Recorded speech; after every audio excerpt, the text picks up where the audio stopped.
सोचत हैं, लेकिन ओकरे पहले एगो काव्य पाठ देवकांत पांडे जी। धन्यवाद आकृति। स्वागत जी। आज के एक कार्यक्रम के आयोजक मंडल पूरा भारतीय भाषा संवर्धन संस्थान जितनी भी सब संस्था मिलके आज के कार्यक्रम के रखले बानी, उ सब बधाई के पात्र बा। ओकर भी हम बधाई देत बानी, धन्यवाद देत बानी। बात भइल भोजपुरी का चलत बा। विवेक भाई बहुत बढ़िया बात सब बतौला है, ओकरे पहले अनुराग जी बतौला है।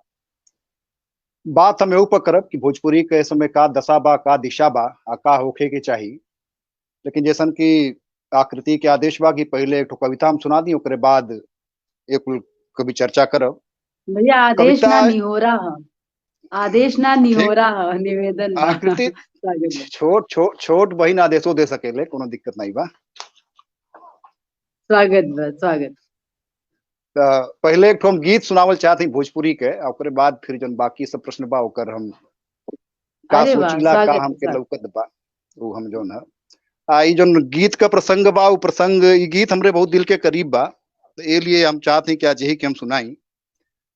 प्रसंग बा यह कोरोना के पीरियड में जवन पूर्वांचल का धरती सबसे ज्यादा कष्ट भोगलत। हमके कहले में कोनो संकोच नहीं बा, काहे से सबसे ज्यादा पलायन जन मजदूरा बाड़े पूर्वांचले के रहना जगह जगह।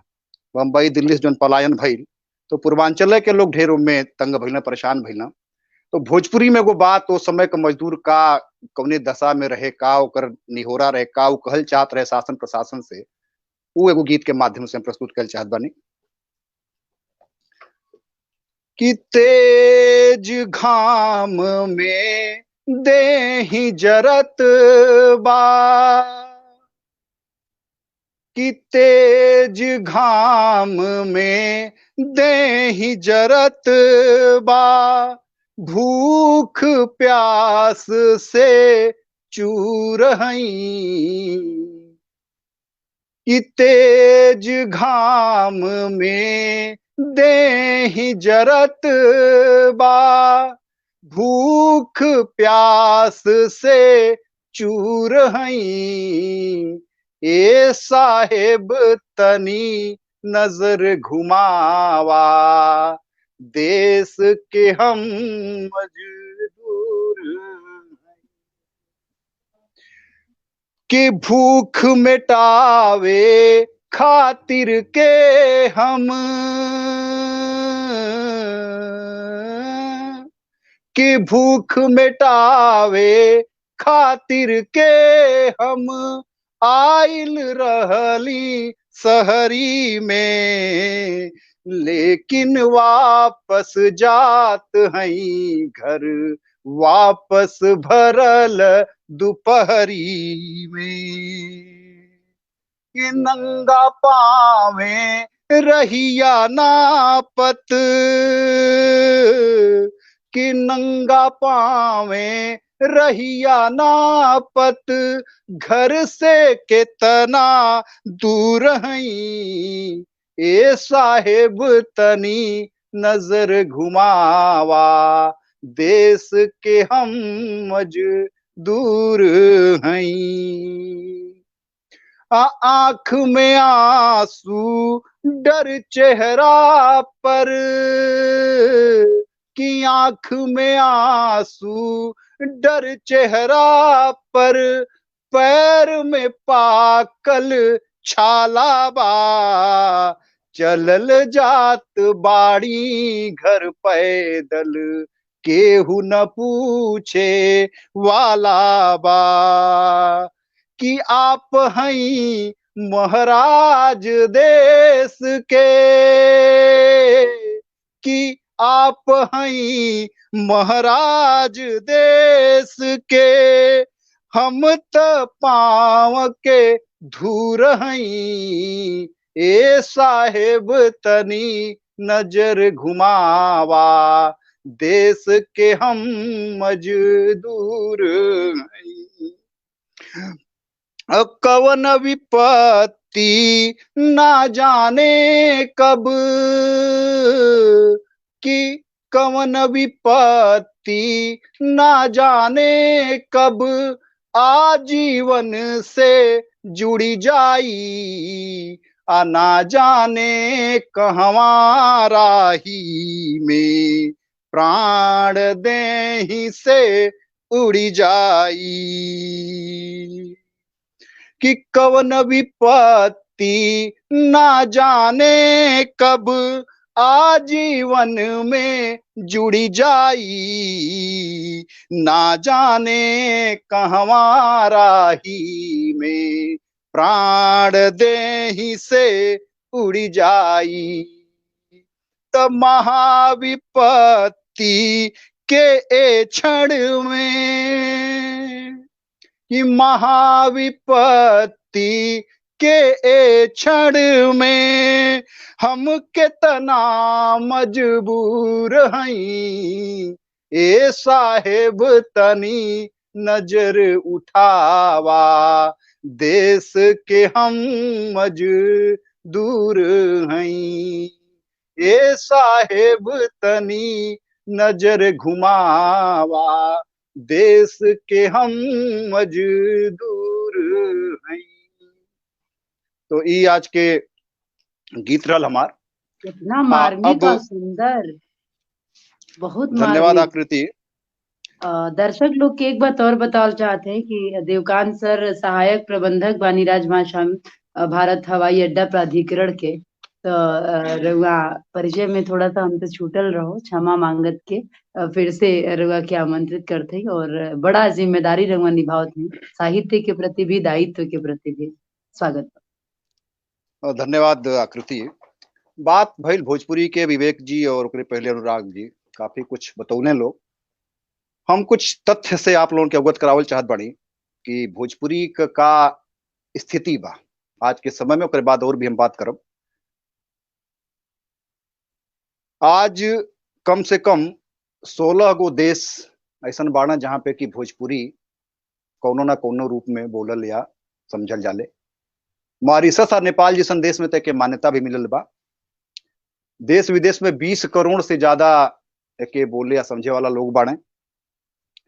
मॉरिशस में बकायदा एकर पढ़ाई भी होला स्कूलन में भोजपुरी के। आ भोजपुरी के गीत गवनई के जौन है यूनेस्को मॉरिशस के ही बा, ओके वहां भी सांस्कृतिक विरासत का दर्जा भी मिलल बा। मॉरिशस के जौन गीत गवनई बा भोजपुरी बा, बेसिकली दूसरे तरीके समझल जाता। नेपाल के जो नवनिर्वाचित संसद बा, वहां के 4 ठे जौन सांसद लोग बाड़े, वहां भोजपुरी में लोग शपथ लेना नेपाल में। हमके आपके बतावल चाहले बाड़ी विश्व स्तर पे भोजपुरी पे का चल रहा बा। जल्द ही जौन बा, कुछ दिन पहले आप लोग सब देखले हो खब कि गूगल पर अनुवाद के सुविधा भोजपुरी में भी मिल गई बा। हम तो कभी कभार बैठीला तो ऐसे जगह ऑफिस में कभी फ्री रहीला तो कई बार हम डाल के अंग्रेजी शब्द, अंग्रेजी वाक्य डालीला आ भोजपुरी अनुवाद पे ओके टिक करीला कि भोजपुरी में तो बड़ा बढ़िया अनुवादो आवेला उनमें। 100% मतलब टेक्निकल तो ना, लेकिन नॉर्मल बातचीत वाली बात अगर अंग्रेजी में हम कुछ कही जाला आ ओके हम कई बार ऐसे बैठल बैठल हंसी मजाक के मूड में भी कई बार डाल देला तो भोजपुरी में अनुवाद होके आ जाला। तो गूगल जौन है एगो ई तकनीकी रूप से ई चीज जौन है भोजपुरी के प्रदान कैल है और बहुत बढ़न कुल बात बाड़ी। ओकरे बाद आईपीएल जो 2023 में आईपीएल का मैच होके जात बा, आपके जान के हर्ष हुई कि ओकर कमेंट्री जो डिजिटल प्लेटफॉर्म पर जो आई, ओकर कमेंट्री ए बारी से आपके भोजपुरी में भी सुने के मिली। ई एगो बढ़न बात बा। बढ़न ए लिए ना बा कि भोजपुरी में बोली तो कई जने सुनिए ना सुनिए, प्रश्न ऊ ना बा। प्रश्न बा कि काहे सब करत बा, आईपीएल काहे मजबूर बा कि भोजपुरी में कमेंट्री करे खातिर के, काहे गूगल मजबूर बा कि भोजपुरी के अनुवाद के भी सुविधा उ देत बा। विचारणीय विषय ई कुल बा कि भोजपुरी कहीं ना कहीं आपन उ अस्तित्व, आपन उ प्रभाव, आपन उ स्थान धीरे धीरे हासिल कर ले बा, धर ले बा, पकड़ ले बा वो स्थल के, स्थान के। कि ई सब जोन बड़ सब संस्था बाड़ी, बड़ सभी लोग बा, सब लोग सोचे के आज मजबूर बा कि हमनी के भोजपुरी के छोड़ के ना चल सकल जाला। भोजपुरी के लेवे के पड़ी। ओकरे पहले 6 गो भाषा में होता ले कमेंट्री आईपीएल का, लेकिन ने पारी और भाषा कुल बढ़ गई बानी, पंजाबी में भी बा, बंगाली भी बा, भोजपुरी भी बा उनमें। तो ये भोजपुरी का जो प्रभाव बढ़ रहा बा, ओकर कुल जो है एक ठो आपके सामने हम जो है रखनी है वो करी बात। यहाँ भइल भोजपुरी के संवैधानिक मान्यता का भी, और भोजपुरी के संवैधानिक मान्यता के तो हम भोजपुरी समाज दिल्ली का हम पदाधिकारी बानी, तो हमने यहाँ लड़ाई होकर लड़त बाड़ी जा। अजीत दुबे जी एक बहुत बढ़िया नाम बा, विश्व स्तर पर नाम बा भोजपुरी के लेके जो लड़ाई लड़त बाड़ा, तो उनके सहयोगी के रूप में हम कार्यरत बाड़ी उनके संगे। तो हमन यो कुल काम तो देखलत बाड़िया, बड़ा करीब से होके हम बात देखत हैं कि वहाँ का दिक्कत आवत बा, का परेशानी बा, काहे ना होत बा, का होखे के चाहिए। जवन जवन कमी की वजह से टारल जात बा मुद्दा के, वहू पर हमन काम करत हैं जा कि नहीं मुद्दा जहाँ जहाँ कहत बा ओके हमन अपन बना के मानक या ओकर मापदंड कुल जो वो देत हैं जा, सरकार तक भेजत हैं जा कि भाई ई हमन के भोजपुरी कई ताकत बा, तो ए लिए एके भोजपुरी के मान्यता मिले के चाहिए। कौनो ऐसा भाषा जो इतना व्यापक रूप में आज के समय में फैलल बा, जो आज के हम आप लोगों के बतौनी सारी चीज का वो हकदार नहीं बा क्योंकि संवैधानिक मान्यता मिले, जरूर मिले के चाहिए। साहित्य का बात भइल भिखारी ठाकुर का बात भइल, महेंद्र मिश्र का बात भइल, मोती बीए जी भोजपुरी के भोजपुरी फिल्मन के गाना लिखना, हिंदी में भी लिखना। तो ये सब जो आज के समय में इतनी सारी जो ना आप वेबसाइट देखल जा उठा के, वेबसाइट पर जो है इतनी इतनी सब अनुराग भाई के गोरखपुर में जो चैनल बा, भोजपुरी में इंटरव्यू करेला, सब पर भोजपुरी में बातचीत करेला। तो ये सब और ये पढ़ल लिखल वर्ग बा, पूरा पढ़ल लिखल वर्ग बा, सब जो है भोजपुरी के उठौले के प्रयास में सब लगल बा। साहित्य खूब लिखात बा, पत्रिका खूब छपात बाड़ी। भोजपुरी जंक्शन मनोज भावुक जी दिल्ली से निकालत बाड़ा, भोजपुरी साहित्य सरिता निकलत बा, ओकरे बाद जवन है भोजपुरी वार्ता निकलत बा, भोजपुरी संगम पत्रिका निकलत बा, सृजन पत्रिका निकलत बा, तमाम वेबसाइट बाड़ी जो है भोजपुरी साहित्यांगन बा, आखर पत्रिका निकलत बा, जोगीरा.com वेबसाइट बा। ये सब भोजपुरी के विकास खातिर के सब लगल बाड़ी संस्था सब जो अलग अलग भोजपुरी समाज के माध्यम से जगह जगह सब क्रिएशन बा। जहाँ बुद्धिजीवी वर्ग बा भोजपुरी में यो जन बात अश्लीलता के बात भइल है या तमाम बात भइल महू पर आई, तो वहाँ जो दिक्कत आवत बा कि जो राजनीति बा जगह जगह जो यहाँ से अपने पूर्वांचल से आदमी जो बड़े बड़े महानगरन में इस समय रहत बाड़ा, तो वहाँ अपन एगो पहचान बनावे खातिर के जो एक राजनीतिक भी बा, वहू का मतलब आवश्यकता तो वहू का होला कि अपन एगो पकड़ बनावे खातिर राजनीति भी जरूरी बा, राजनीतिक रूप से भी आदमी के जागरूक रहल जरूरी बा।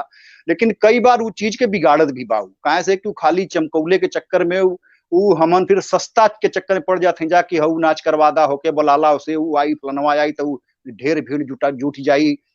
तो हमहन जौन बात करत रहा, विवेक जी जन बात करत रहा, अश्लीलता का जन बात करत रहा या जौन प्रदूषण का बात करत रहा विवेक जी, उहे कल चाहत रहा। तो ये सब का होता है कि दोनों संगे संगे चलत, हम ना कहते खत्म हो जाइए।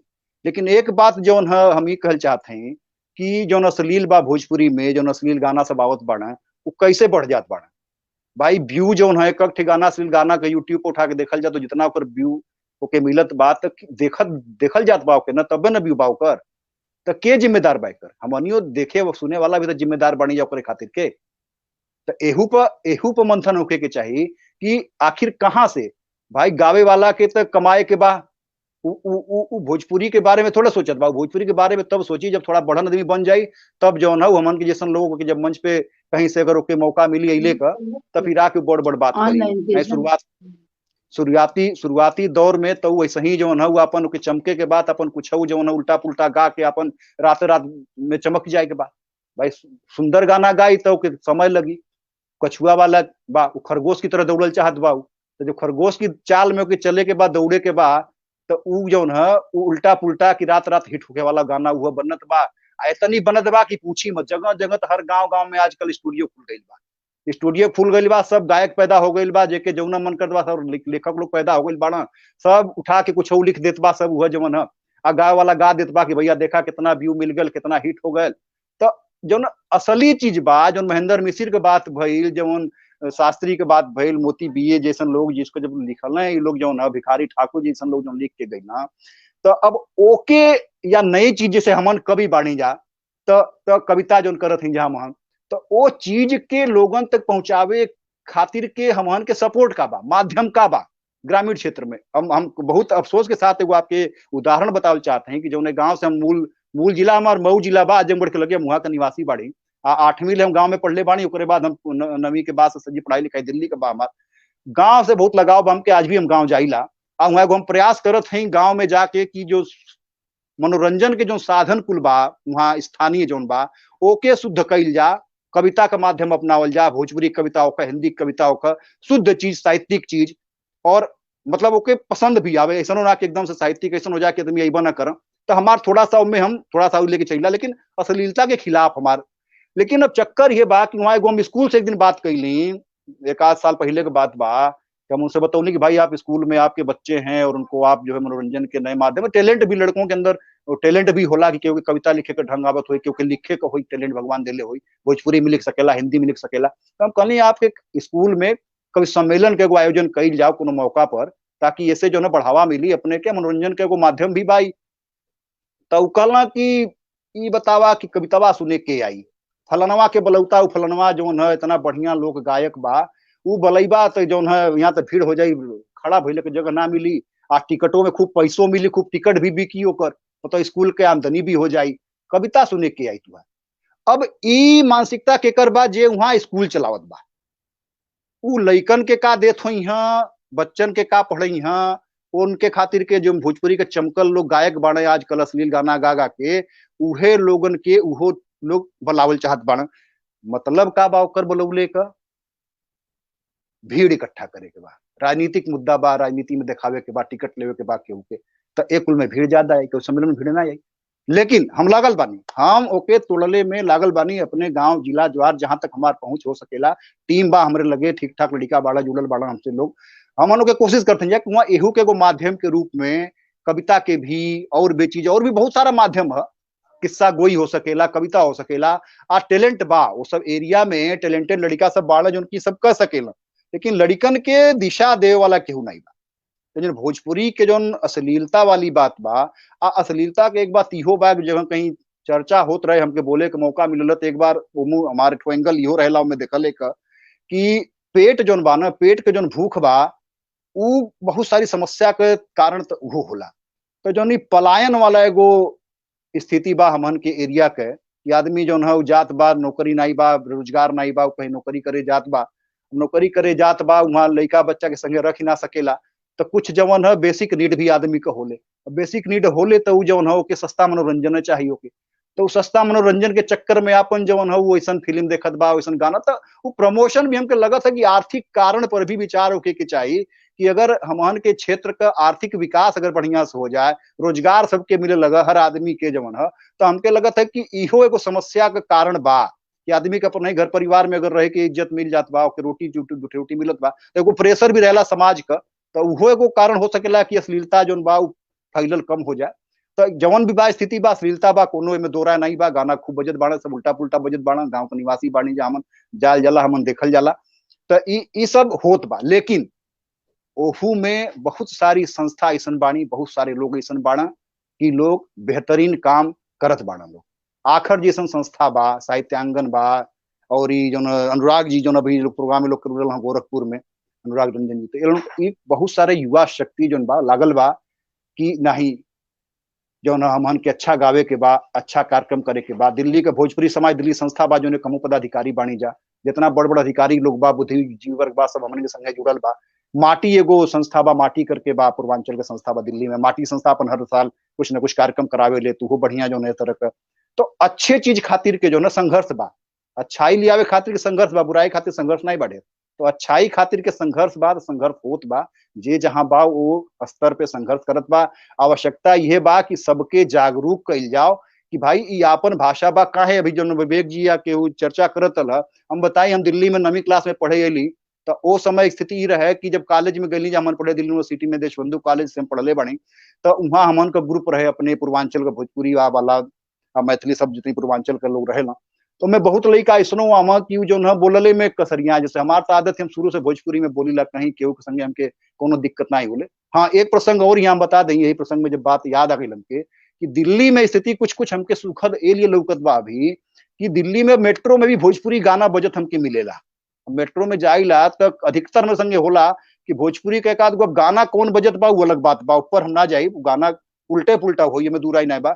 लेकिन जो पहले एगो ई रहे कि भोजपुरी बोलही के नहीं बा, आदमी दूठे बतियौतो बा, केहू तीसरा आ गए तो आदमी चुप चुप हो जाला, उनके लगन है कि नहीं हम भोजपुरिया हैं जा, तो ये आपस में जो छुपाव वाली बात रहे वो समय बहुत रहे। जब कॉलेज में जाल जा बहुत लड़का आऊँ कोशिश करे कि केहू जनबा न करे कि बिहार से पढ़े आयल हूँ, कि ईस्टर्न उत्तर प्रदेश से पढ़े आयल हूँ दिल्ली में, वो कोशिश पूरा करना सब बन चुन के ऐसा की जो है। लेकिन अब आपन जैसे आकृति अभी बात करत तो कहली ना कि सपना देखेला या गोड़ पिराए वाला एग्जाम्पल जो दियली है, तो भाई छुपी थोड़ा हम कहीं जाए, हम कहीं चल जाए, कोनो देश में चल जाए, लेकिन हम भोजपुरिया हैं तो कहीं ना कहीं ओकर सुगंध तो अबे करी, जो ना चाहे बातचीत में आई, चाहे अपने व्यवहार में आई, चाहे घरे खाना बनौले में आई, लोगन से व्यवहार में कहीं ना कहीं हुआ ऐसा ना हो सकेला कि हम अंग्रेज ना हो सकेला पूरी तरह से। अगर भोजपुरिया माटी कहीं तो हम कहीं रहब तो भोजपुरिया सुगंध आई आउ आवे के भी चाहिए, नेचुरल हुए बा कि आवे के भी चाहिए। तो बहुत उसमें लड़का रहे भोजपुरी में अपने के बतेबा ना करे कि हमनी बिहार कहीं जा चाहे भोजपुरी बोलल जाला, वो तो कहीं हिंदिया नहीं आवे ले अंग्रेजी बोली ला, हम तो फलाने पब्लिक स्कूल से पढ़ले हैं। तो इस तरह की भी स्थिति थी, लेकिन अब बदल रहा है वो कुल। अब धीरे धीरे दिल्ली जैसे महानगर में बदलत बा और हमन तो भोजपुरी में जुड़ल बानी जा, तो हमन का कुछ न कुछ हर हफ्ता हर महीना कार्यक्रम कुछ न कुछ कहीं ना कहीं रहेला। कभी कभी सम्मेलन बा, कभी कोनो कार्यक्रम बा, कोनो कुछ बा। तो लगल है जा भोजपुरी के लेके बहुत निराश भइले का आवश्यकता ना बा। देर सबेर जो ना 8वीं अनुसूची में भी मान्यता मिली, ओके संवैधानिक मान्यता भी मिली। वो बात तरीके से पहुंचावल जात बा, ओकर खातिर के लठबार वाला काम नहीं कल जा सकेला। अपन जो है बुद्धिजीवी वर्ग जो तरीके से अपन काम करेला वो तरीके से वो काम के कईल जात बा, संदेश पहुंचत बा। सांसद जो है समय तो भोजपुरी फिल्म इंडस्ट्री पूरा संसद में पहुंच गई बा भाई। 3 गो सबसे बड़ स्टार लोग इस समय सांसद बाड़े लोग, मनोज तिवारी जी बाड़न, रवि किशन जी बाड़न, दिनेश लाल यादव निरहुआ पहुंच गई बाड़न। तो भोजपुरी फिल्म इंडस्ट्री तो पूरा संसद में बा इस समय। बाकी तो एक उठे बचलो, बाकी तो ये लोग मेन बाड़े वहां का। तो ये लोग संसद में पहुंचा, ये लोगों से संपर्क में बाड़ी जा, ये लोगों से मुलाकात होला, बात होला। ठीक बा, वो सरकार का भी अपन स्ट्रेटेजी होले, रणनीति होले, हिसाब से जब सरकार के लगी कि आज देवे के बाद भोजपुरी के मान्यता, तो आज ना काल हो दे उम्मीद बा हमनी के। तो ये सब बात के साथ आज के बात अपन हम यहीं पे खत्म करब। धन्यवाद, आभार आप लोगों के। बहुत धन्यवाद रहुआ, बहुत सही तरह से प्रकाश डलनी। सांसद के नाम पे याद दिलौनी तो हमरा एगो बात होश पर गया। 5 साल से गोरखपुर महोत्सव के साइंस वाला जन मेला होला, साइंस फेयर, ओकर हम कोऑर्डिनेटर बानी और संचालन करीले। अब की ऐसा भल कि मुख्यमंत्री जी आ गई और वही टाइम रवि किशन जी हमनी के मंच पे आवे के रहनी, बाकी आवत ना रहनी, वापस जात रही। हम पीछे से कहनी कि ऐसे होई, विज्ञान के लोग छूट जाई। तुरंत वहां के घूम के आईनी, कहनी अब भोजपुरी बोल दे तो फिर मतलब वापस जाइल गुनाह बा। तो भोजपुरी की ताकत है, बहुत सारी बात बड़ी, शब्द की सीमा मौन हो जाली। लेकिन एक बात से हमू मतलब प्रचंड रूप से सहमत बानी कि अन्हार में एगो दिया भी जरेला तो अजोर होला। तो हमनी के उहे दिया बनने के काम बा और नेगेटिव लोग के बायकॉट करे पड़ी हमनी के। अगर ऐसा